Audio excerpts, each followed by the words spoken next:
Hello, and welcome to the Pharmacy Times News Network. I'm Nicole Grisano, your host for our Pharmacy Week in Review. Women who experienced 6 or more post-traumatic stress disorder symptoms were twice as likely to develop ovarian cancer compared with women who had never had any PTSD symptoms, Pharmacy Times reported. The study results, published in Cancer Research, used data from the Nurses' Health Study 2, a longitudinal cohort study with more than 54,000 participants conducted between 1989 and 2015, with 26 years of follow-up.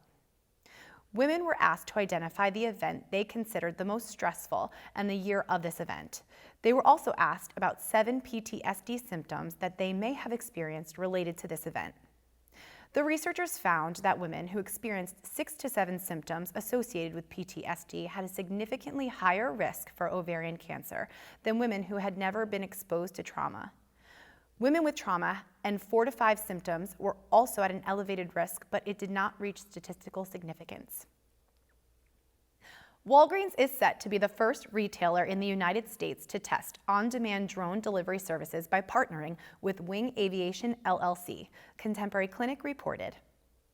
The drones are expected to deliver health and wellness products in addition to beverage, convenience, and food items, and within minutes of ordering these via the Wing application. The service will be offered to eligible residents of Christiansburg, Virginia, starting in October. Wing deliveries are already being used in Australia and Finland.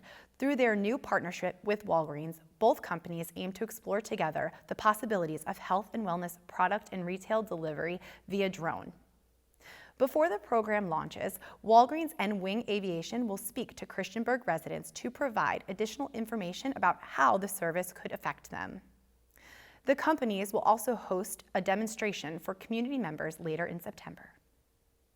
The FDA has released updated guidelines surrounding ALS treatment in order to provide the industry with scientific thinking so that effective treatments with a favorable benefit to risk profile can be most efficiently developed, studied, and ultimately made available to patients, Specialty Pharmacy Times reported.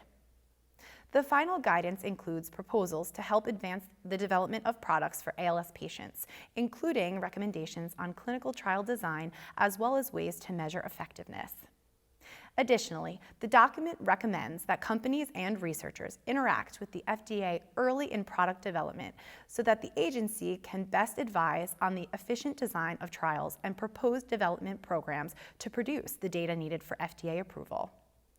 The FDA also asked that companies developing treatments for ALS provide information about the status of their research and availability of products under Expanded Access or the Right to Try Act so that caregivers, patients, and physicians can have informed discussions.